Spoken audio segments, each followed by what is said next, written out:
आज के सेशन में हमारे पास यूपीएससी पर्सपेक्टिव से 11 आर्टिकल्स ऐसे उठाए हैं मैंने। आई ट्राई कि मैं 11 के 11 फिनिश कर पाऊँ। अगर कोई फिनिश नहीं हो पाया, अगर कोई आर्टिकल ऐसा रहा कि हम नहीं कर पाए उसको पूरा इन डिटेल डिस्कशन, तब भी मैं आपको उस आर्टिकल का क्रक्स बता दूंगा, क्योंकि मैं खुद भी ये चीज़ पहले पढ़ चुका होता हूँ, उसके बाद ही यहाँ पे डिस्कस करता हूँ। 2 या 3 बार ये चीज़ पढ़ी जाती है, एक टीम लगती है जो इसके पीछे का कंटेंट जमा करके लाती है, हमारे लिए नोट्स बना के लाती है, तो वो सारी चीज़ें आपके लिए इकट्ठा होती है यहाँ पे। Then only I make sure that मैं आपको अपने 8 साल के एक्सपीरियंस के साथ साथ जितने भी मैंने एग्जाम्स में मेंस लिखे हैं, प्रीलिम्स में बैठा हूँ, इंटरव्यू में बैठा हूँ, जितने भी एग्जाम्स क्वालिफाई हुए हैं मेरे, इन सब एग्जाम्स का एक्सपीरियंस मैं आपको दूँ इन सेशंस में। और मैं आपको ये भी बता दूँ कि कितने आर्गुमेंट्स इंपॉर्टेंट है जो आप अपने नोट्स में लिखो और अपने मेंस में आंसर्स में लिखो, कितने ऐसे पॉइंट्स हैं, फैक्ट्स हैं जो आपको प्रीलिम्स में पूछे जा सकते हैं। क्यों? क्योंकि सिमिलर पैटर्न और सिमिलर थीम पे पीवाईक्यूज भी बने हुए थे, उसका भी रेफरेंस मैं आपको यहाँ पे देता हूँ। अप्रॉक्सीमेटली मेरे पास अब इतना एक्सपीरियंस हो गया है कि पिछले 15 से 15 साल का जो यूपीएससी का क्वेश्चन बैंक है वो ऐसे ही याद है कि कब कौन सा क्वेश्चन आया था, किस साल में कौन सा क्वेश्चन पूछा था यूपीएससी ने। Now beginning with the discussion, आपके सामने 11 आर्टिकल्स हैं। 11 आर्टिकल्स कुछ मीन्स से रिलेटेड है, कुछ प्रीलिम्स के रिलेटेड है, और ऐसे का डिस्कशन हम करने वाले हैं आज about the philosophical topic of will power. आप सब ने सुना होगा, आप सबको पूछा गया होगा, बताया गया होगा, आपने कॉन्वर्सेशंस में एक दूसरे को बताया होगा कि यार अगर तुझे ये काम करना है तो तेरे लिए विल पावर होना बहुत जरूरी है, तो अपने विल पावर का इस्तेमाल कर। जितना तेरा विल पावर स्ट्रांग होगा उतना ही तू डेडिकेटेड हो जाएगा इस काम को लेके। आपको भी मैं यही चीज बताऊंगा, जितना आपको लगता है कि आपका विल पावर स्ट्रांग है उतना ही आप डेडिकेटेड, आप अपने आप को कंट्रोल करोगे, आप अपने आप के ऊपर सॉवरेन हो जाओगे, अपना रूल अपने आप के ऊपर खुद करोगे, और तभी जाके आप अपने टाइम का जुडिशियस यूज करके ये एग्जाम क्वालिफाई करोगे। आप सही मेंटोर्स के पास जाके एडमिशन लेके ये चीज देखोगे कि अच्छा ठीक है, अब जाके मैं जो हूं क्या कर सकता हूं, एग्जाम क्वालिफाई कर सकता हूं। आप ये स्टेप्स लोगे उस टाइम पे, और उसके बाद ही आपको ये समझ आ जाएगा विल पावर की अहमियत क्या है इस एग्जाम में। तो आज का जो डिस्कशन है वो हमें ये बताता है कि क्या हमारे पास एक्चुअल में विल पावर है या फिर हमें कोई कंट्रोल कर रहा है। क्या हम भी उस कठपुतली की तरह नाच रहे हैं, उस पपेट की तरह नाच रहे हैं जिसको एक पपेटियर नचाता है, चाहे वो उसको अपने फिंगर्स से नचाए या चाहे वो उसको अपने इंस्ट्रूमेंट्स पे नचाए। क्या हम भी वही कठपुतली है या हमारे पास एक्चुअल में फ्री विल है जिसको हम एक्सरसाइज करते हैं डेली बेसिस पे। चलिए शुरू करते हैं आज का डिस्कशन। और आज के डिस्कशन में सबसे पहला टॉपिक है हमारे पास, वर्ल्ड बैंक ने अभी रिसेंटली एक रिपोर्ट पब्लिश की थी, ठीक है। और वर्ल्ड बैंक ये रिपोर्ट कभी कभी once in a while publish करता है, ऐसा नहीं है कि हर साल ही पब्लिश करेगा, ऐसा नहीं है कि हर 3 साल 2 साल 4 साल में पब्लिश करेगा। वंस इन अ वाइल ऐसी एक रिपोर्ट आ जाती है वर्ल्ड बैंक की। और रिपोर्ट का नाम क्या है? रिपोर्ट का नाम है unlocking the power of healthy longevity, demographic change, non communicable disease and human capital. This report was published in US Washington DC in September 2024। समझ में आ रही है बात? ये रिपोर्ट डायरेक्ट प्रीलिम्स में पूछी जा सकती है कि ये रिपोर्ट कौन पब्लिश करता है, कौन पब्लिश करता है? वर्ल्ड बैंक पब्लिश करता है। रिपोर्ट का नाम क्या है? Unlocking the power of healthy longevity. अब इस रिपोर्ट में वर्ल्ड बैंक क्या बता रहा है? वर्ल्ड बैंक ने इस रिपोर्ट में डिस्कस किया है demographic change, non communicable disease और ह्यूमन कैपिटल को। सॉरी, 3 चीजों को डिस्कस कर रहा है वर्ल्ड बैंक यहाँ पे। अब जो ट्रांसफॉर्मेशन आया है low and middle income countries में, LMICs, in non communicable disease. Non communicable disease means sorry cancer, diabetes, these are non communicable disease. और रीसेंट पास्ट में ये देखा गया है कि इन डिजीज का जो शेयर है हमारी पॉपुलेशन में वो तेजी से बढ़ रहा है, पर्टिकुलरली उन कंट्रीज में जो low and middle income countries है। बताओ क्यों? Simple reason, these low and middle income countries, they are first of all using those products जो जैसे पाम ऑयल यूज करते हैं, क्यों? चीपर है। जैसे सिंथेटिक ऑयल यूज करते हैं, क्यों? चीपर है। फूड एडल्ट्रेशन है, क्यों? क्योंकि प्रॉपर मैकेनिज्म नहीं है, रेगुलेटरी मैकेनिज्म नहीं है, लोगों के पास उतना पैसा नहीं है कि हेल्दी डाइट खा सके। अभी रिसेंटली हम एक रिपोर्ट डिस्कस कर रहे थे इन्हीं सेशंस में कि हमारे यहाँ लोगों के पास इतना पैसा नहीं है. Around 48% of our population do not have enough money to afford a healthy diet. That is the situation we are going through. This projection, ये जो रिपोर्ट है, इस रिपोर्ट ने एक प्रोजेक्शन दी है, एक प्रिडिक्शन दी है, दैट एस्टिमेट दिया है कि ग्लोबल सर्ज होने वाला है डेथ्स में, लोग मरने वाले हैं. 92 मिलियन लोग will be dying every year by 2050. 2050 में 92 million people will die by the end of 2050. As well as there will be increase in non-communicable diseases. Why? First of all, we need to understand that ये जो deaths होंगी ये non communicable disease से क्यों होंगी और इतनी ज्यादा डेथ्स क्यों बढ़ रही है. Because there are demographic changes, there are issues with our diets. This World Bank report, the healthy longevity initiative which World Bank has launched, दूसरा प्रीलिम्स का पॉइंट, हेल्दी लॉन्जेविटी इनिशिएटिव किसने लॉन्च किया है? World bank ने launch किया है. ठीक है, अब ये इनिशिएटिव क्या काम करेगा? This will sharply reduce the deaths, avoidable deaths, serious disability through life cycle, as well as increased level of physical, mental and social functioning through the middle and older ages. तो क्या काम करेगा ये? आपकी life में, पूरी population की life में जो भी लाइफस्टाइल इश्यूज है, जैसे हमारे देश ने G20 प्लेटफॉर्म पे लाइफस्टाइल और मिशन लाइफ लॉन्च किया था. किस लिए लॉन्च किया था? For lifestyle changes. That is the main purpose, और सेम पर्पस इस रिपोर्ट का भी है और इस इनिशिएटिव का भी है. हम उन डेथ्स को रोक सकते हैं जो अवॉइडेबल डेथ्स हैं, सीरियस डिसेबिलिटी को रोक सकते हैं through what? Life cycle as well as increase level of physical, mental and social functioning.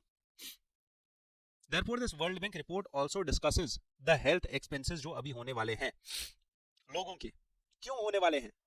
क्योंकि एक पॉइंट तो ये है कि अगर आपके पास पूरी दुनिया में सबसे अच्छे डॉक्टर्स होंगे हर जगह पे, क्वैक्स नहीं होंगे, करप्ट डॉक्टर्स नहीं होंगे, एक्सप्लॉइटेटिव प्राइवेट हॉस्पिटल्स नहीं होंगे, फार्मास्यूटिकल कंपनीज ऐसी नहीं होंगी जो डुप्लीकेट दवाइयां बेचेंगी, तब जाके भी आपका जो एक्सपेंडिचर है, किस चीज का? हेल्थ एक्सपेंडिचर, मेडिसिन के ऊपर जो आपका एक्सपेंडिचर है वो बहुत ही ज्यादा होने वाला है. ठीक है, the objectives and strategies which this report is defining is basically on the ideal conditions. जो लोगों को पैसा लगने वाला है मेडिसिन में वो बहुत ज्यादा है, बट ये report quacks, corrupt doctors, exploitative hospitals को तो कवर नहीं कर रही है. इसका मतलब ये है इंडिया में और इंडिया जैसे बहुत सारे देशों में जो low and middle income countries है, इनमें एक्चुअल में इस रिपोर्ट से ज्यादा खर्चा होने वाला है. अगर आप एग्जांपल लो इंडिया की एल्डरली पॉपुलेशन का, तो जो ओल्डर पॉपुलेशन इंडिया में है that is currently world second largest population. 140 million people in India are above the age of 60 years. अब ये जितने भी बूढ़े लोग हैं, इन सब की प्रॉब्लम ये है कि ये सारे बूढ़े लोग कहीं ना कहीं किसी न किसी डिजीज में फंसे हुए हैं. या तो डायबिटीज है, या तो हाई बीपी है, या तो कैंसर है, प्रोस्टेट है, कोई ना कोई डिजीज है जो नॉन कम्युनिकेबल डिजीज है. इसके साथ साथ कार्डियोवैस्कुलर डिजीज, हार्ट अटैक आने के चांसेस ज्यादा, हॉस्पिटलाइजेशन के खर्चे ज्यादा. लैंसेट रिपोर्ट 2018 की हमें ये बताती है that there has been a critical failure to devise a strategy and make timely investments so that we can achieve sustainable development goal number 3. sustainable development goal number 3 के अंदर target 4 है, that is we need to reduce premature mortality by 1/3 by 2030. हमें premature mortality को रोकना होगा. This is what Lancet report has highlighted, that we have failed to devise a strategy like this. 1990 की बात करें तो NCDs हमारी टोटल पॉपुलेशन में non communicable disease, they were just only 40% of all the mortality which we had. But currently we are experiencing 75% deaths only because of non communicable disease, and these will increase by 2030. 2030 तक 75% deaths जो होंगी वो non communicable disease की वजह से हो रही होंगी. अब ये क्यों हो रहा है और सोशल सिक्योरिटी स्कीम्स इसमें क्या हेल्प कर सकती है? तो एक सर्वे हुआ है रिसेंटली जिसका नाम है India human development survey 2015. This survey says that only all India panel survey, this was the only all India panel survey to date the analysis. Based on this survey we supplemented that longitudinal aging study जो India में हो रही है which was conducted by the International Institute of Population Sciences. This study focuses on what? Diabetes and heart diseases. And we do not have specific measures and other surveys which could actually dig in and collect data about these disease at the ground level. आज तक हमारे पास अगर कोई सर्वे हुई है तो 2015 में एक सर्वे हुई है, 2017-18 में एक और सर्वे हुई है, बस उसके बाद से आज तक कोई सर्वे ही नहीं हुई है इन दो चीजों के ऊपर. एंड इसके बाद हेल्थ एक्सपेंडिचर को लेके ट्रैवल का कॉस्ट, फीस, मेडिसिन का cost, out of pocket expenditure, indebtedness, immiseration और poverty due to out of pocket expenditure, ये बहुत ज्यादा है इंडिया में. Plus we also have one more problem, that is intake of red meats. जो भी लोग बीफ, पोर्क, मटन खाते हैं, this beef, pork, mutton, they also contribute to higher risks of diabetes and heart disease. Fat dense foods, fast foods, eat right movement इसीलिए launch किया गया था FAO के द्वारा. sedentary lifestyle, high calorie diet, visceral adiposity, these are the reasons that our BMI of the population at larger level is degrading. ठीक है. Of the particular importance was Ayushman Bharat scheme, जो हमने अभी भी लॉन्च की थी कुछ टाइम पहले. ये जो आयुष्मान भारत स्कीम है, इस आयुष्मान भारत स्कीम में क्या बात की जा रही थी? That the Ayushman Bharat scheme particularly aims to provide the health insurance coverage to both the 40 to the bottom 40% of the population of the households who are in the bottom 40%. So understand this. हम अगर कोई scheme भी लेके आ रहे हैं, ये भी पूरी पॉपुलेशन को कवर नहीं कर रही है. तो तीन चीजें मैंने आपको यहां पे बताई.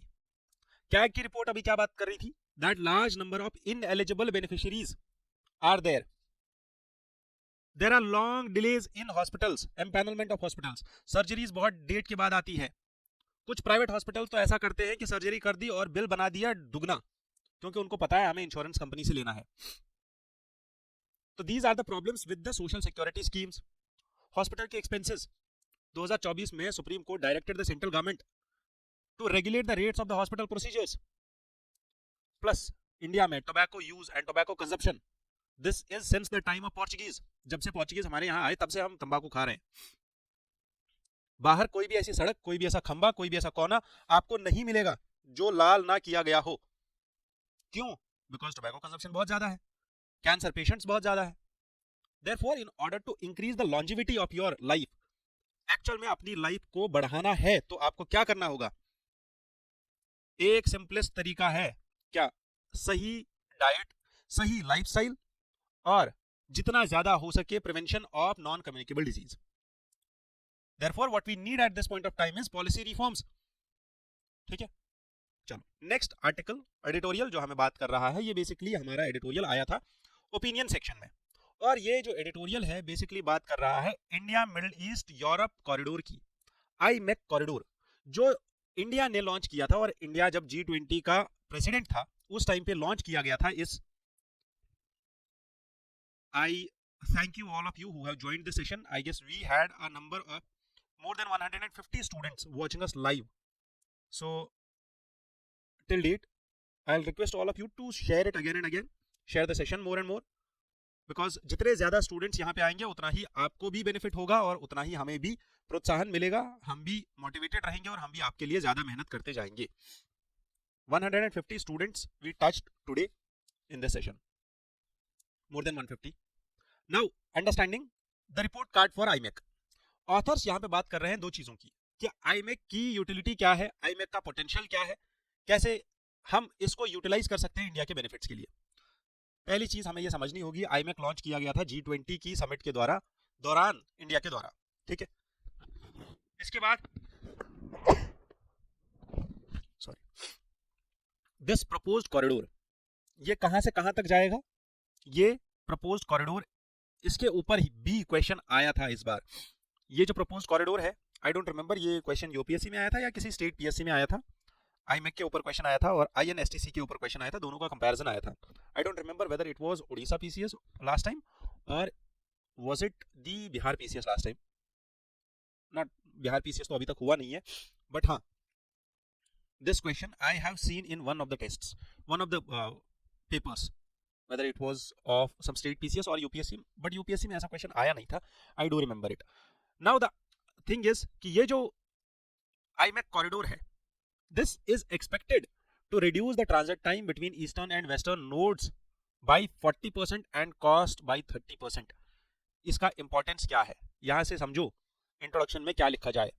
इंट्रोडक्शन में सबसे पहली चीज लिखी जाए क्या, कि कोई भी चीज के बारे में बात की जा रही है तो उसका ओरिजिन क्या है, वो कहां से ओरिजिनेट हुआ, और कोई भी चीज के बारे में बात की जा रही है तो उसकी यूटिलिटी क्या है, उससे बेनिफिट क्या है.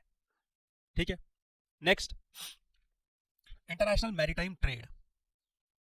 This international maritime trade will be totally revolutionised by the functioning of IMEC. That is what the authors are saying. Do you think that there is enough progress in this IMEC corridor? Because अगर आपको map पे नजर हो, अगर आपके कमरे में map लगा हुआ हो, तो मैं आपको बता दूं ये IMEC कॉरिडोर उस रीजन से पास होता हुआ जाता है जो करंटली पिछले 3 साल से कॉन्फ्लिक्ट में चल रहा है. 3 साल से ही नहीं, 3000 साल से कॉन्फ्लिक्ट में चल रहा है. ये वो रीजन है जहां पे इजराइल और पैलेस्टीन की फाइट चल रही है कंटिन्यूअसली. ठीक है. This is how much there is the, we can say, इतना ज्यादा टीडियस मैटर है ये, इतना ज्यादा इस चीज को कीनली समझने की जरूरत है. The normalization of Arab-Israel relations is necessary for what? For IMEC to be functional.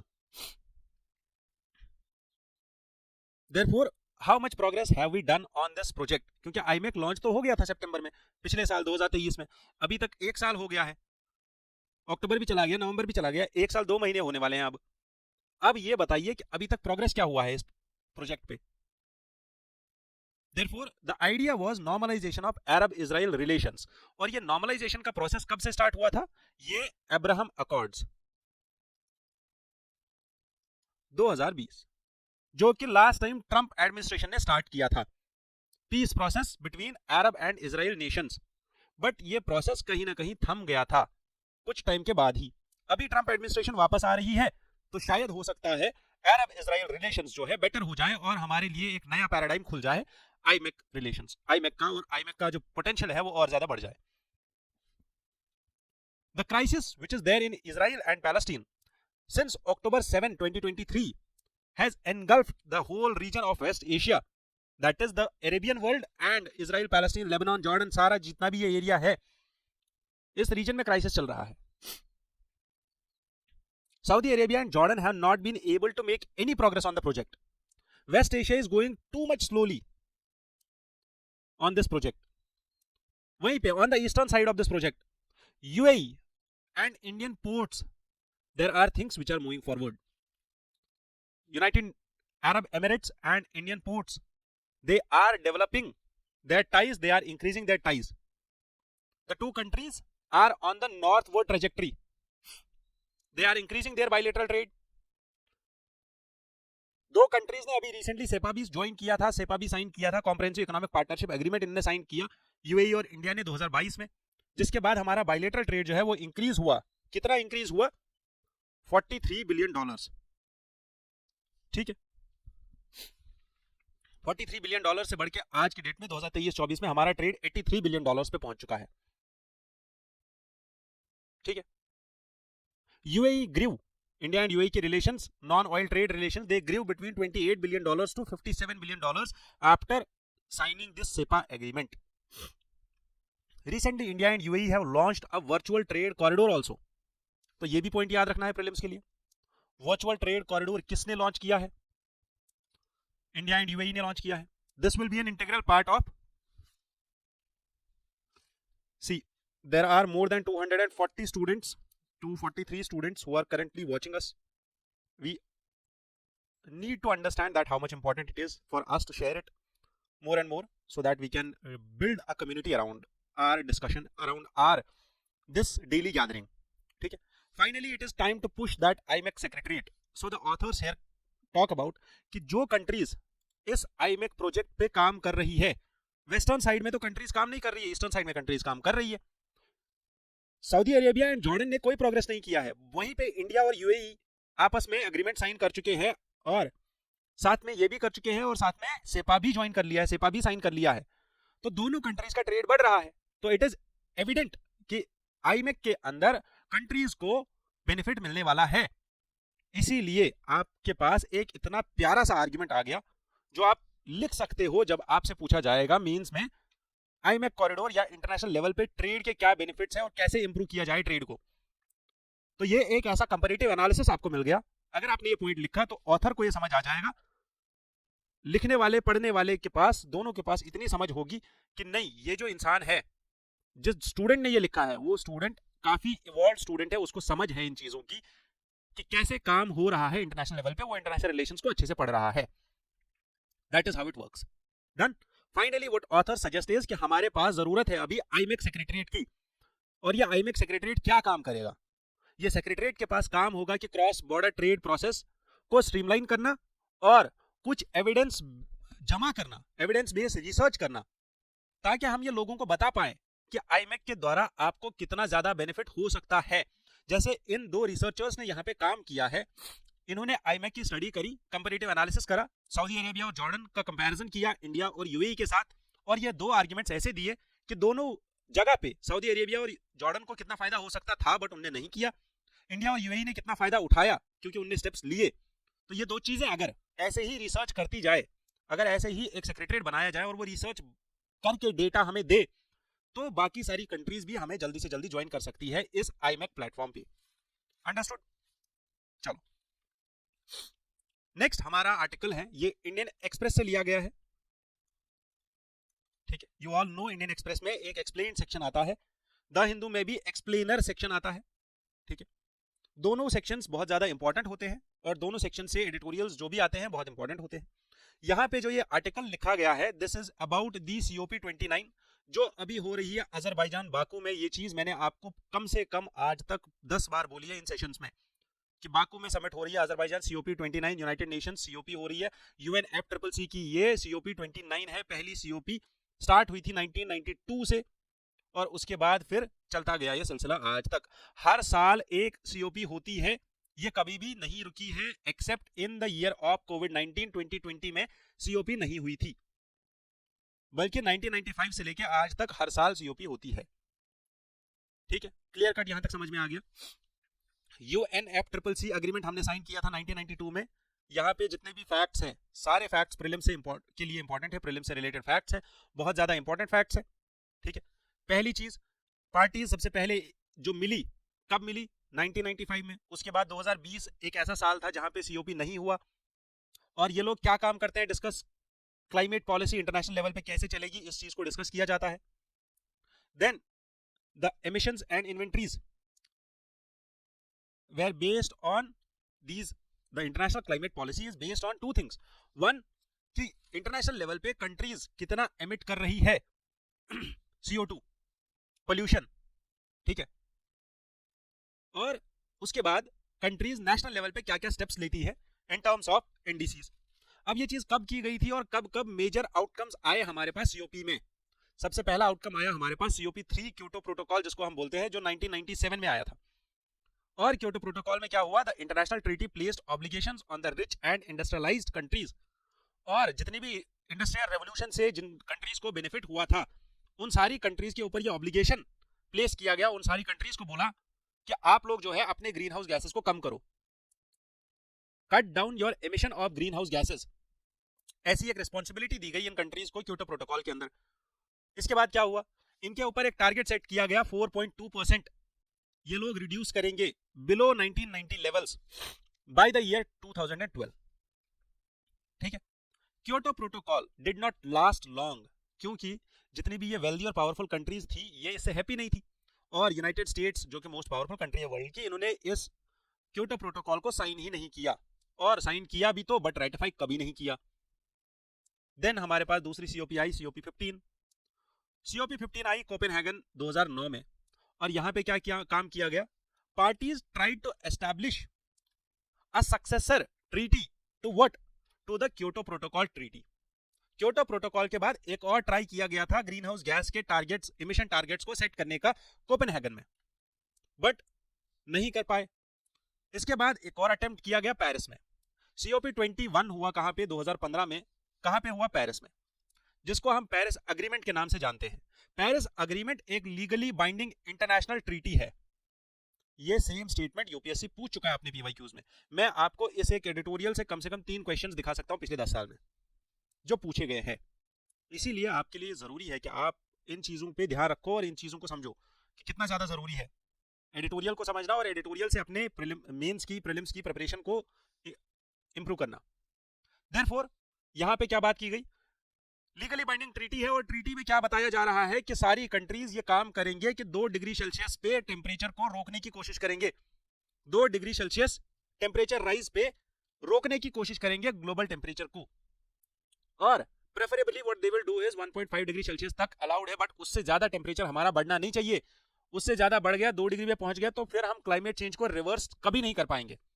ये एक ऐसी चीज हो जाएगी जिसके बाद क्लाइमेट चेंज कभी रिवर्स नहीं होगी। ठीक है, इसीलिए कंट्रीज को यह बताया गया, आप सब लोग एक काम करो, आप सब लोग हमें एक लिस्ट दो, एक टारगेट्स की लिस्ट दो जिसका नाम रखेंगे नेशनली डिटरमाइंड कॉन्ट्रीब्यूशंस। और ये जो एनडीसीज होंगे इनको आप अचीव करके दोगे 2020 तक। इसके बाद सीओपी 26 हुआ ग्लासगो में 2021 में। यहां पे एक पैक्ट साइन होता है जिसका नाम है ग्लासगो पैक्ट। इस पैक्ट में यह बोला गया कि सारी कंट्रीज काम करेंगी। क्या काम करेंगी? They will phase down the use of coal, they will phase down the use of coal, but they will try to phase out the coal, and जितने भी inefficient fossil fuel subsidies दी जा रही है वो सारी subsidies को खत्म करेंगे। अब inefficient fossil fuels के ऊपर सब्सिडी नहीं दी जाएगी। This was the first time that United Nations में climate agreement साइन हुआ जिसने क्लियरली मेंशन किया कोल को। बट यहाँ पे इंडिया एक कंट्रोवर्सी में आया और इंडिया ने बोला नहीं, हम थोड़ा बहुत कम कर सकते हैं, हम टोटली फेज आउट नहीं कर सकते कोल को। और लास्ट ईयर दुबई में COP 28 हुई और इस COP 28 में लॉस एंड डैमेज फंड को ऑफिशियली लॉन्च किया गया। अब ये लॉस एंड डैमेज फंड क्या है? ये फंड इसलिए बनाया गया ताकि $8 बिलियन को इकट्ठा कर सके और ये पैसा यूज किया जा सके 2 चीजों में। किसमें? Adaptation and mitigation of climate related disasters. जहां जहां countries which are struck by climate disasters उनको फाइनेंशियल हेल्प प्रोवाइड करी जाए इस लॉस एंड डैमेज फंड के द्वारा। But there are some criticism also which are attached to COP because COP failed to enable the enough emission cuts and आज की date में planet is going on a pathway जहां पे हम बहुत जल्दी 2 डिग्री सेल्सियस को टच करने वाले हैं कि 2 डिग्री सेल्सियस टेम्परेचर इंक्रीज होगा ग्लोबल लेवल पे। स्टडीज हैव शोन कि अगर आज की डेट में पूरी दुनिया ने जो भी हम एमिशन कर रहे हैं ग्रीन हाउस गैसेस का उसको 43% कट नहीं किया रिलेटिव टू 2019 लेवल्स, तो 1.5 डिग्री सेल्सियस का टारगेट बहुत ही जल्दी अचीव होने वाला है। ठीक है, अंडरस्टूड? देन इसके साथ साथ आपको यह भी याद रखना है the emissions are still rising but not yet peaked. The best case scenario can be that global emissions जो है, जो हमने प्रोजेक्ट किया था 2% बिलो 2019 लेवल्स, ये हम 2030 के बजाय थोड़ा सा और आगे जाके अचीव कर पाए। हम 43% अचीव ना करें विच इज रिक्वायर्ड, बट हमें कम से कम एमिशंस को डिक्रीज करना पड़ेगा 2%, तब जाके हम ये अचीव कर पाएंगे, तब जाके हम क्लाइमेट चेंज को थोड़ा बहुत रोक पाएंगे। ठीक है, प्लस एक और चीज जो हमने प्रॉमिस किया था कि $100 बिलियन का फंड रेज करेंगे every year from 2020 onwards to help the developing nations to reduce their greenhouse gas emissions. We have failed on that also. COP has failed on that also. So what do we expect from COP 29? From COP 29, the climate finance is at the top of the agenda of COP 29. COP 29 को जो अभी Azerbaijan Baku में हो रही है, इसका नाम ही रखा गया है फाइनेंस COP। ठीक है, यहाँ पे पार्टीज नेगोशिएट करने वाली है क्या? New collective quantified goals. Paris climate में हमने नेशनली डिटरमाइंड कॉन्ट्रीब्यूशंस NDCs लेके आए थे, बट यहां पे हम क्या लेके आएंगे? NCQGs। सिमिलर क्वेश्चन यूपीएससी पूछ सकता है अगेन। NCQGs किस समिट में हमने लॉन्च की थी?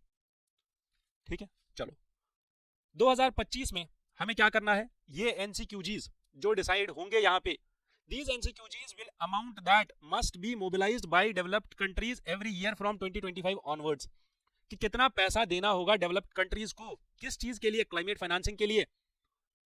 The new figure will be more than $100 billion जो इससे पहले प्रॉमिस किया गया था। ठीक है, so therefore we will see Azerbaijan में क्या होने वाला है। एज फार एज आज का the Hindu newspaper is concerned, तो हमारे द हिंदू के न्यूज़पेपर में, if you see, I will show you, there is an article which mentions that Baku में there is a breakthrough that COP will clear carbon credit trade. Carbon credit trade mechanism will be cleared. अभी तो 22 तारीख तक चलने वाली है COP, और ये कार्बन क्रेडिट ट्रेड मैकेनिज्म पे हमने कल की डेट में एक डिटेल एडिटोरियल डिस्कस किया हुआ है, ठीक है। तो यहां तक अगर हमारा टाइम बचा तो हम इसको भी डिस्कस करने वाले हैं, ठीक है। समझ में आ गई यहां तक कहानी।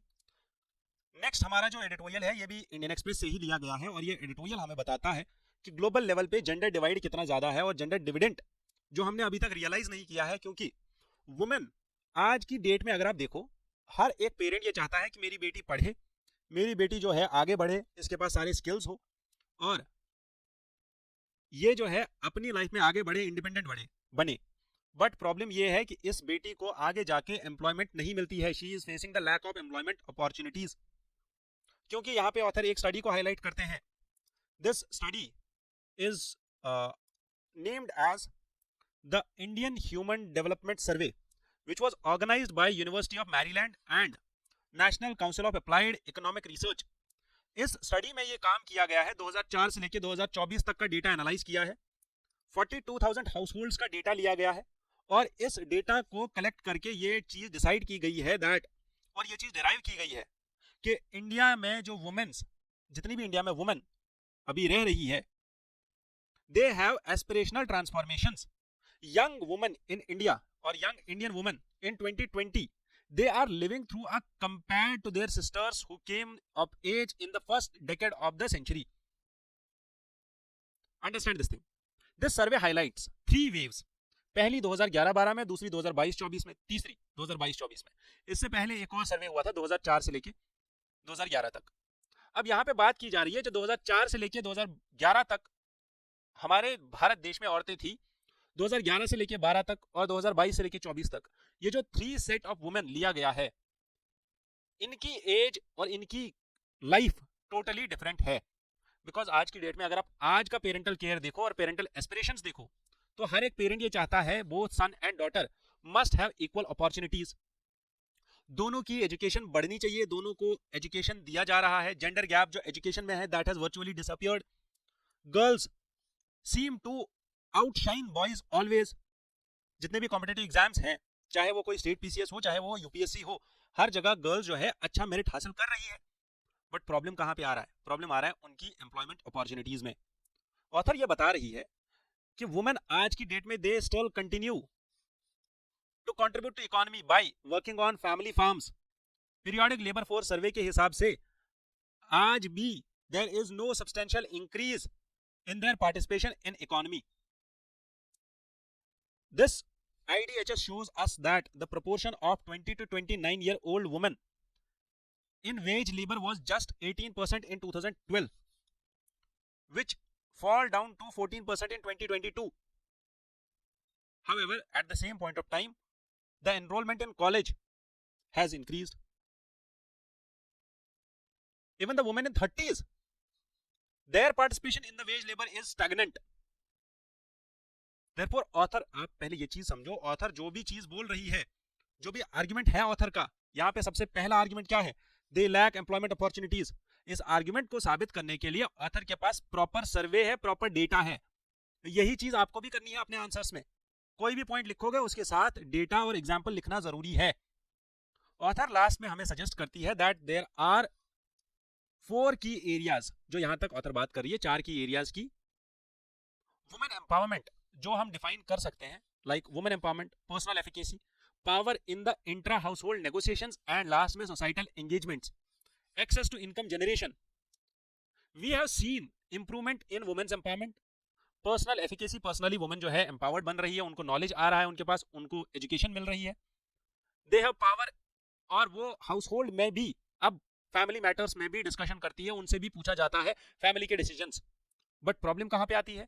जब वो सोसाइटी में कुछ करना चाहते हैं, जब वो सोसाइटी में एंगेज होना चाहते हैं, जब वो सोसाइटी में इंप्रूव करना चाहते हैं, सोसाइटी में काम करना चाहते हैं, या जब वो एम्प्लॉयमेंट जनरेशन में पैसा जनरेट करना चाहते हैं, जब वो कमाना चाहते हैं, वहां पे प्रॉब्लम आ रही है। Because their access to employment is stagnant, that is the issue. ठीक है, ये क्रक्स था इस एडिटोरियल का। I am very very happy today, more than 260 students are watching us live. One more editorial. This is written by Mr. C. Raja Mohan. ठीक है, बहुत ही प्रसिद्ध माने जाने वाले इंसान, जिनको पढ़ा जाता है, जिनकी रेफरेंस दी जाती है in international relations. What he writes in this editorial is simple कि ग्लोबलिज्म और ग्लोबलाइजेशन आज की डेट में डिक्रीज होती जा रही है, क्योंकि there are multilateral institutions which will face challenges because Donald Trump की जो है सेकंड टर्म आ गई है। 2017 से लेकर 2021 तक जब डोनाल्ड ट्रंप प्रेसिडेंट थे, तब भी हमने ये चीज देखी थी कि मल्टीलेटरल इंस्टीट्यूशंस इंटरनेशनल लेवल पे, चाहे वो कोई भी ऑर्गेनाइजेशन हो, वो WHO हो, वो UN human rights commission council हो, वो यूनेस्को हो, वो पेरिस एग्रीमेंट हो, हर जगह से ट्रंप ने लास्ट टाइम विड्रॉ किया था। कहां से विड्रॉ किया था ट्रंप ने लास्ट टाइम? पेरिस एग्रीमेंट से, ट्रांस पैसिफिक पार्टनरशिप से, UNESCO, world health organisation, UN human rights council, हर जगह से ट्रंप एडमिनिस्ट्रेशन ने यूएसए को विड्रॉ कर लिया था। वर्ल्ड ट्रेड ऑर्गेनाइजेशन को बोला था कि इसको ठीक करो, अदरवाइज इसके ऊपर तो चाइना का पूरा कब्जा है। बहुत सारी प्रॉब्लम्स हो रही थी लास्ट टाइम जब ट्रंप एडमिनिस्ट्रेशन आई थी। In his inaugural speech in the United Nations in 2017, Trump ने उस टाइम पे भी बोला था that I have a simple doctrine that is America first doctrine, and he emphasises on national sovereignty over the globalism, कि वो global level पे focus करने के बजाय, ग्लोबल लेवल पे सारी कंट्रीज पे फोकस करने के बजाय, मल्टीलेटरलिज्म पे फोकस करने के बजाय अमेरिका के ऊपर, अपनी सॉवरेनिटी के ऊपर, अपना इंटरनल बैलेंसिंग के ऊपर काम ज्यादा करेगा, ये ट्रंप का मानना था। ऑथर यहां पे बोल रहे हैं हमें आगे इसी एडिटोरियल में कि ये सारी चीजें दोबारा से होने वाली है, क्योंकि अगर आप आज की डेट में देखो, इसी हफ्ते में, this week only, we will see multilateral summits. पहली समिट होने वाली है अजरबैजान बाकू में, ये तो हमने अभी भी पढ़ी, COP29। यही चीज पेरिस क्लाइमेट, पेरिस एग्रीमेंट, जो कि लीगली बाइंडिंग ट्रीटी थी, यहां से ट्रंप ने वैकेट कर लिया, विड्रॉ कर लिया। अब अगर बाकू में उसको बोला गया कि जो 100 बिलियन फंड है उसको हम 200 बिलियन डॉलर कर रहे हैं, तो वो कहां मानेगा? कल को बोलेगा जाओ, हमें तो पता ही नहीं है क्लाइमेट चेंज हो रही है। लास्ट टाइम ट्वीट करता है जब पोलर वोर्टेक्स ब्रेक हो गई थी और यूएसए में, कनाडा में -50 डिग्री तक का टेम्परेचर चला गया था, उस टाइम पे ट्रंप का ये ट्वीट आता है कि कहां है क्लाइमेट चेंज जो हमें बोला जा रहा था, मुझे तो नहीं लगता क्लाइमेट चेंज हो रही है, इतना ज्यादा टेम्परेचर तो डिक्रीज हो गया, ग्लोबल वार्मिंग तो नहीं हो रही है, कहां है ग्लोबल वार्मिंग? तो वैसे ही आज की डेट में बाकू में एक समिट हो रही है, दूसरा APEC, Asia Pacific economic cooperation, this forum is meeting in Peru, तीसरा G20 समिट हो रही है ब्राजील में। तो 3 समिट्स तो मल्टीलेटरल इंस्टीट्यूशंस की हो रही है, कहां पे? वर्ल्ड में, आज की डेट पे। बट ये समिट्स ऑलरेडी देख चुकी है कि डोनाल्ड ट्रंप का जो है क्या आ गया है, डोनाल्ड ट्रंप का ऑलरेडी एडमिनिस्ट्रेशन आ गया है, he is now president elect. You also need to understand that जब डोनाल्ड ट्रंप का एडमिनिस्ट्रेशन लास्ट टाइम हुआ था, जब लास्ट टाइम हमने पहला टेन्योर देखा था ट्रंप एडमिनिस्ट्रेशन का, तो उस टाइम पे हमने ये चीज विटनेस की थी that we saw the rise of minilaterals and regionalism at large. We saw that countries have started working for regionalism. They started working for their own like-minded countries. They started working for their own interests. Therefore, what we can expect in near future, अगले 2-3 साल में क्या होने वाला है, Trump administration जब तक चलेगी तब तक ये मिनीलेटरल्स और लाइक माइंडेड कंट्रीज की कोalitions ज्यादा बढ़ने वाली है, और क्लाइमेट डिप्लोमेसी को लेके जो भी कंट्री लीडरशिप लेना चाहे, एटलीस्ट अमेरिका तो नहीं जाने वाली वहां पे। So understand this thing. Now multilateralism is in challenge according to C Raja Mohan. C Raja Mohan हमें क्या बोल रहा है? दैट ट्रंप एडमिनिस्ट्रेशन के अंदर multilateralism for which all the countries have been working since the age of cold war. Cold war खत्म होने के बाद से लेके आज तक हर एक कंट्री क्या चाहती है? That there should be multipolar world. This multipolarism or this multipolar world order is in challenge. Maybe there will be attempts again that Trump administration will try to tweak and change the climate diplomacy, international institutions, and it will try to install its hegemony and make the world again a unipolar world. ठीक है? We may also see the trade war which last time happened between USA and China, we may also see it again. ठीक है, चलो. There are other suggestions which author is giving that in his first term, US clashed with other members on trade, climate, migration. Biden sought to revive the multilateral cooperation, and there was landmark global corporate tax agreement which was signed. There were tensions which persisted over climate actions जो Biden administration ने ठीक किए थे. ठीक है, तो these are the issues which are discussed in this editorial. और इस editorial में ये भी बात की जा रही है कि APEC forum which was created during a period जहां पे Sino-US cooperation चल रहा था. Now this APEC forum, Asia Pacific Economic Forum, it is finding itself at the center of escalating tensions between Washington and Beijing. इस forum का core क्या था? To foster economic integration across Pacific Ocean. ठीक है, but वहीं पे जब Trump administration पहली बार आई थी तो this trans Pacific partnership which was the cornerstone of Obama administration and this Asia Pacific strategy जो यूएसए की थी जिसका मेन कोर स्टोन था क्या? Trans Pacific partnership. This saw challenges. Biden administration responded to this और Biden administration ने launch किया था Indo Pacific economic framework which was a more flexible arrangement which focused on digital trade, supply chain resilience, clean economy, clean energy. Unlike this Trans-Pacific Partnership and IPEF, Indo-Pacific Economic Framework, there were binding commitments. This IPEF tried to avoid the binding commitments which were there in the TPP so that there will be increased market access. Now all of this is going to change. जो मैंने अभी बोला था US China का trade war दोबारा से हो सकता है, that also can be seen. India has already moved in the direction. ठीक है, और इंडिया ने ऑलरेडी अपना एक स्टांस क्लियर किया हुआ है. चाइना के साथ नेगोशिएशंस बढ़ रहे हैं हमारे. पाकिस्तान के साथ अभी हम एससीओ समिट ज्वाइन कर चुके हैं. सब समिट को हमने अटेंड किया था, जयशंकर सर गए थे हमारे. वहीं पे इंडिया और रशिया का ट्रेड रिलेशंस भी बढ़ रहा है. आज के हिंदू एडिटोरियल में ये भी लिखा हुआ था एक जगह पे. ठीक है, so these include the Quad forum, mineral security partnership, global partnership on artificial intelligence जो जीपाई इंडिया ने लॉन्च कराया था last time. Artemis accord India ने साइन किया हुआ है. So there is revival and global order जो है, वर्ल्ड ऑर्डर जो है वो चेंज होने वाला है अगले आने वाले कुछ टाइम में. अजीत सर लॉन्च कर चुके हैं जीएस का ज्योग्राफी का मॉड्यूल कोर्स और फाउंडेशन कोर्स. फाउंडेशन कोर्स हमारे पास 1 साल 2 साल 3 साल का लॉन्च्ड है. आपको क्या करना है? आपको हमारे दिए हुए नंबर्स पे कॉल करना है और आपको ये जानना है कि आप ये चीज कैसे कर सकते हो, कि आप जो है कैसे एडमिशन ले सकते हो ज्योग्राफी के मॉड्यूल कोर्स में, एनवायरनमेंट के मॉड्यूल कोर्स में और हमारे फाउंडेशन कोर्सेज में. उससे क्या होगा? आपकी प्रिपरेशन जो है वो शॉर्ट सॉलिड प्रिपरेशन होगी, क्योंकि हमारे कोर्सेज में हम बस एक रिसोर्स नहीं उठाते, हम सारे के सारे रिसोर्सेज आपके क्लियर कराते हैं. साथ में हमारे पास जितनी भी फैकल्टीज हैं, they have more than 12 years of experience in teaching the students of UPSC. ऐसे के लिए मैंने एक एडिटोरियल उठाया है द हिंदू न्यूज़पेपर से, आपको यह समझाने के लिए कि what is the true meaning of a will, कि क्या आप सच में फ्री हो. इस एडिटोरियल का जो टैगलाइन है, it says that free will, जो हम बोलते हैं ना कि मेरी मर्जी, मैं जो चाहे करूं, मेरी मर्जी मैं वहां चला गया, मेरी मर्जी मैंने इससे बात कर ली, मेरी मर्जी मैंने उसको फोन कर लिया, मेरी मर्जी मैंने ये सोशल मीडिया पे पोस्ट कर दिया. Is this free will simply defined? अगर आप बात करो सिंपल डिफिनेशन की फ्री विल की, तो फ्री विल का मतलब क्या है? कि आपके पास इतना पावर हो कि आप you make choices unconstrained by external agencies. मतलब आप जो चाहो वो करो और आपको ना रोका जाए, बस that is free will. However this definition might be a bit misleading. क्यों misleading होगी for human beings? Because human beings are constantly constrained by outward forces. एक कॉन्सेप्ट है हमारे पास, ठीक है, कॉन्ट्रैक्ट और सोशल कॉन्ट्रैक्ट. मैं ये नहीं बताऊंगा, या ठीक है ये हॉब्स ने दिया था.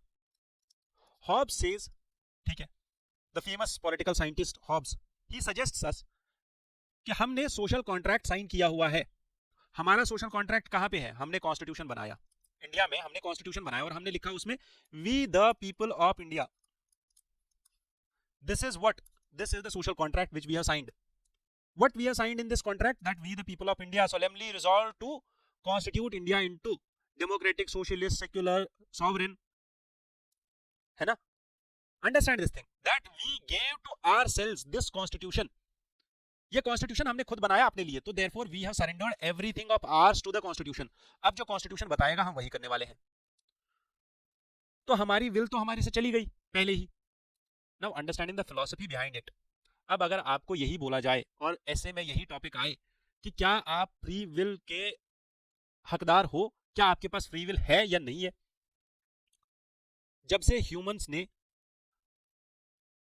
कॉन्शियसनेस संभाला है, जब से ह्यूमन ने ये चीज सोची है that we have the existence, तब से there has been a continuous struggle. Start से लेके एंड तक ह्यूमन बीइंग्स कंटिन्यूअसली स्ट्रगल कर रहे हैं इस चीज से कि मेरी मर्जी, मेरी बात सुनी जाए, बोली जाए और उसको इंप्लीमेंट किया जाए. जो मैं चाहूं वो मैं पाऊं. That is the whole story behind this. But what do we actually mean by free will? The simple definition जो इस स्टेटमेंट में दी गई है सबसे ऊपर, क्या यही है फ्री विल?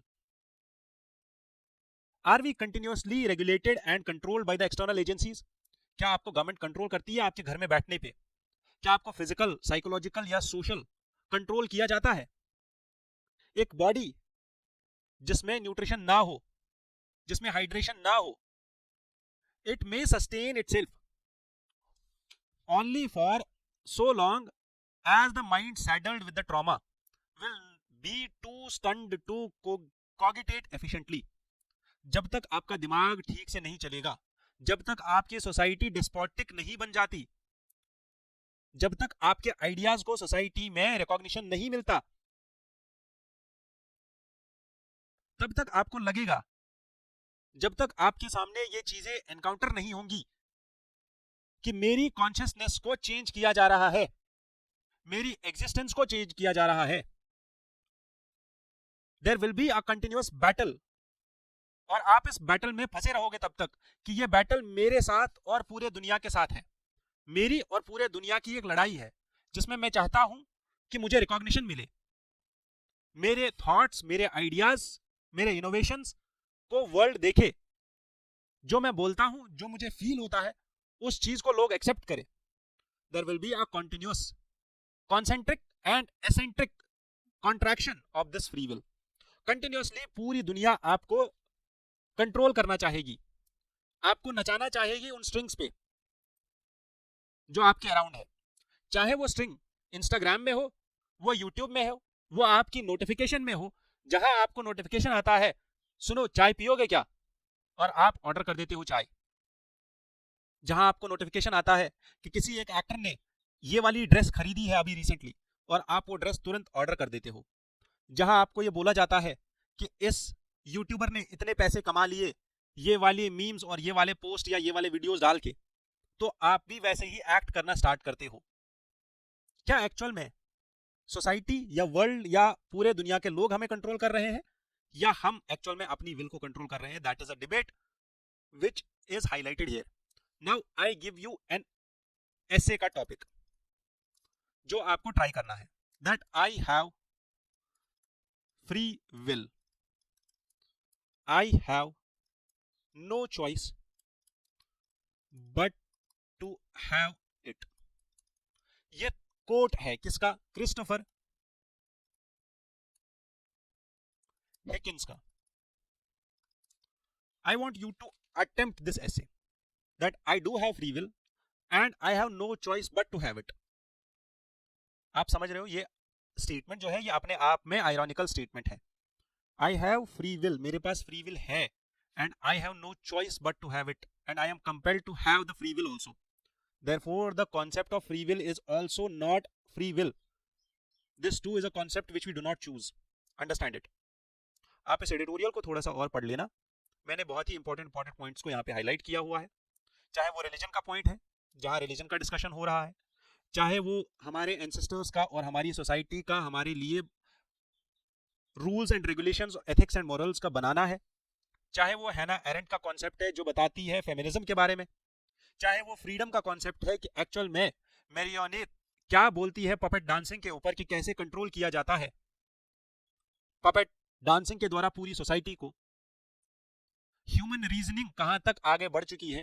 एंड लास्ट में शेली ये कंक्लूड करते हैं प्रोमीथियस अनबाउंड में that ceaseless and rapid and fierce and free, with the spirits which build a new earth and sea, and heaven where yet heaven could never be. This is how we conclude this editorial and the essay which we are going to write on this concept of free will, that I have free will and I have no choice but to have it. I hope you understood it. I hope you will try to attempt it. Physical geography and human geography पे एक बहुत ही अच्छी किताब UPSC के लिए हर एक topic recommend करता है, जिसका नाम है जीसी लियोंग। इस बुक के लाइव सेशंस डेली शाम को 7 बजे अजीत सर खुद लेते हैं यूट्यूब पे। मैं चाहता हूँ आप ये सेशंस को अटेम्प्ट करो और इन सेशंस में अजीत सर के साथ जुड़ो। मोर देन 1000 स्टूडेंट्स डेली जुड़ते हैं इस सेशन को देखने के लिए। आप भी जुड़ो और अपने आप को हेल्प करो यूपीएससी क्वालिफाई करने में through this videos. There are some prelims based articles. First is about FCRA, that is Foreign Contribution Regulation Act. This act was brought in and the act was originally passed in 1976.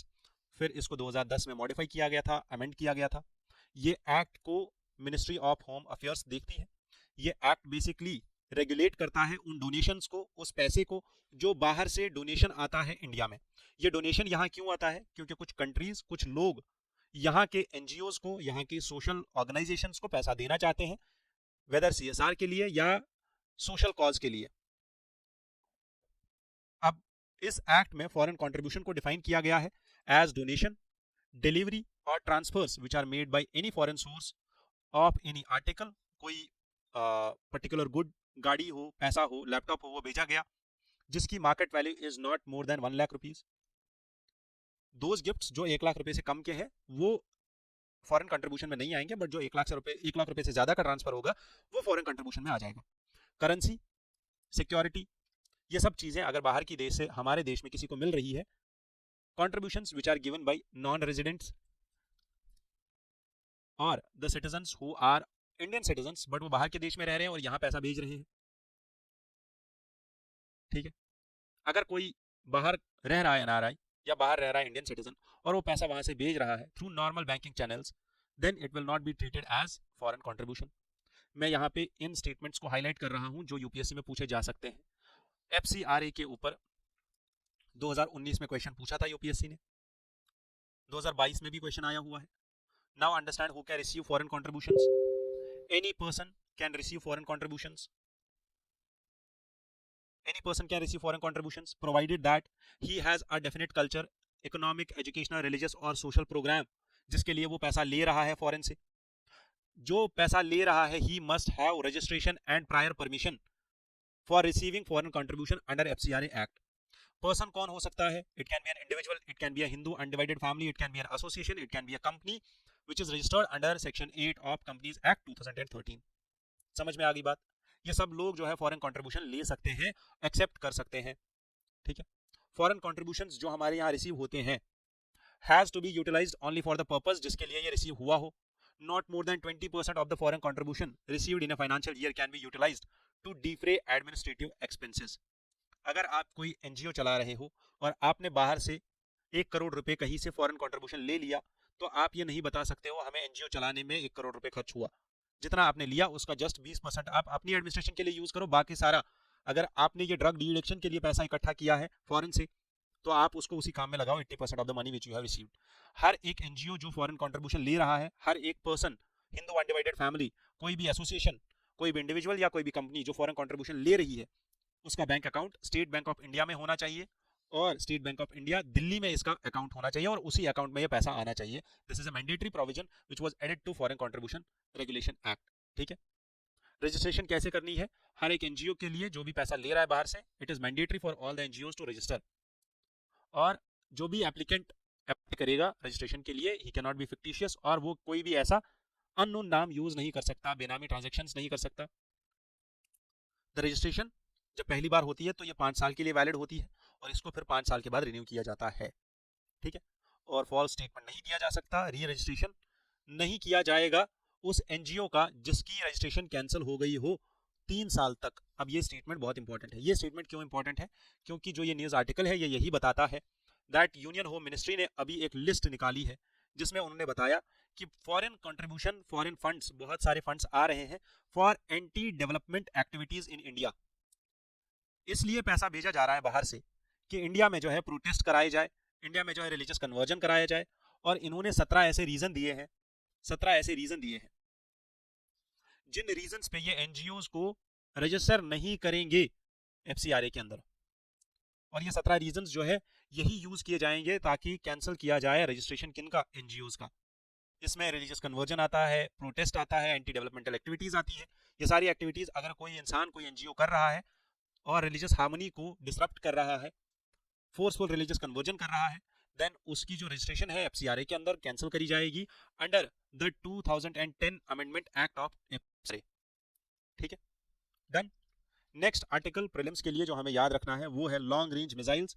निर्भय cruise missile अभी recently demonstrate किया है इसने sea skimming flight and followed the intended route using way point navigation. दो चीजें याद रखनी है, sea skimming flight and way point navigation किस मिसाइल के अंदर है, निर्भय क्रूज मिसाइल के अंदर है। ठीक है, और निर्भय क्रूज मिसाइल के अंदर we have sea skimming flight and way point navigation. Missile performance बहुत अच्छा था। It is indigenous technology cruise missile and was monitored by several range sensors. ठीक है, और इसमें जो सेंसर्स यूज होते हैं उनका नाम है electro optical tracking system. DRDO ने अभी कल की डेट में long range land attack cruise missile LRLACM इस मिसाइल को टेस्ट किया है। और ये इस मिसाइल का जो रेंज है वो 1000 किलोमीटर का है, ये भी याद रखना है। इसको उड़ीसा से लॉन्च किया गया था और ये जो मिसाइल है ये निर्भय LRLACM का एक नया वेरिएंट है। समझ में आ गई बात? ये क्रूज मिसाइल है, इतना ही याद रखना है। ये वाला एडिटोरियल हमने समझ लिया है। कोलकाता के कुछ इंस्टीट्यूशन में कुछ साइंटिस्ट्स ने एक ऐसा काम किया है कि इन्होंने बैक्टीरिया को यूज किया, इसके जेनेटिक सर्किट्स को यूज किया और इसको जेनेटिक सर्किट्स के साथ इंट्रोड्यूस किया ताकि ये कुछ मैथ प्रॉब्लम्स को सॉल्व कर सके। यहाँ पे एक मैथ प्रॉब्लम दी गई है, क्या n the number n is a prime number और नॉट। तो ये एक एल्गोरिदम है जिस एल्गोरिदम में इन बैक्टीरियाज को यूज किया जा रहा है through their genetic engineering. Then ये बैक्टीरिया और हमें ये रिजल्ट देते हैं that whether n is a prime number और not. It is not a prime number, 1 and 2, 0 and 1 is not a prime number, 2 is a prime number, 3 is a prime number, 5 is a prime number, and 7 is a prime number. Rest, all the numbers are not prime numbers. This is how scientists can use bacteria. So, UPSC usually application based question पूछता है और application based question में ये पूछा जाता है that whether this thing can be used. ये question आप हर साल हर पेपर में देखोगे, हर साल हर पेपर में आपको साइंस सेक्शन से एक एप्लीकेशन बेस्ड क्वेश्चन मिलेगा कि जेनेटिक, क्रिस्पर कैस9, ड्रोन टेक्नोलॉजी, इन सब चीजों को, डीएनए, जीन एडिटिंग, इन सब चीजों को क्या यूज किया जा सकता है, किस चीज के लिए। ड्रोन टेक्नोलॉजी को to collect the sputum of whale, CRISPR cas nine को to help develop drought resilient crops. क्या ऐसा किया जा सकता है? तो आपको ये याद रखना है कि साइंस में ये पॉसिबिलिटीज होती है कि even bacteria can help us in solving math problems, even bacteria can help us in solving the prime number problem. ये चीज याद रखनी है। लास्ट में there is an important update that एक एंशिएंट ओशियन हमें मिला है मार्स के ऊपर। चाइना का एक रोवर है जिसका नाम है जुरोंग। ये रोवर कहाँ पे है? मार्स के ऊपर। और इसने कुछ एविडेंस कलेक्ट किया है दैट मार्स के ऊपर एक ओशियन हुआ करता था बिलियंस ऑफ इयर्स अगो। और जुरोंग जो कि मार्स के ऊपर लैंड किया था रिसेंटली, ये 2021 से मार्स के ऊपर है। और हमें ये पता चला है कि इस रोवर में जो एनालिसिस हुआ है मार्शियन सरफेस का, इससे हमें ये पता चला कि यहाँ पे एक लोकेशन है जिसका नाम है यूटोपिया प्लैनिटिया और प्लैनिशिया।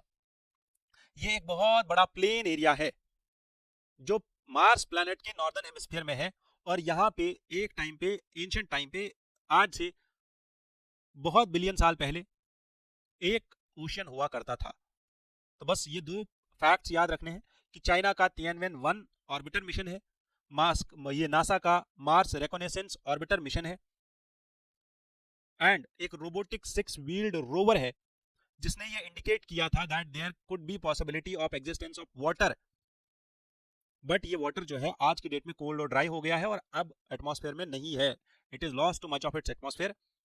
तो मार्स में भी ऐसी चीज मिली है हमें, ये याद रखना है कि ज़ुरोंग क्या है और यूटोपिया प्लानिशिया क्या है, बस ये दो चीजें याद रखनी है।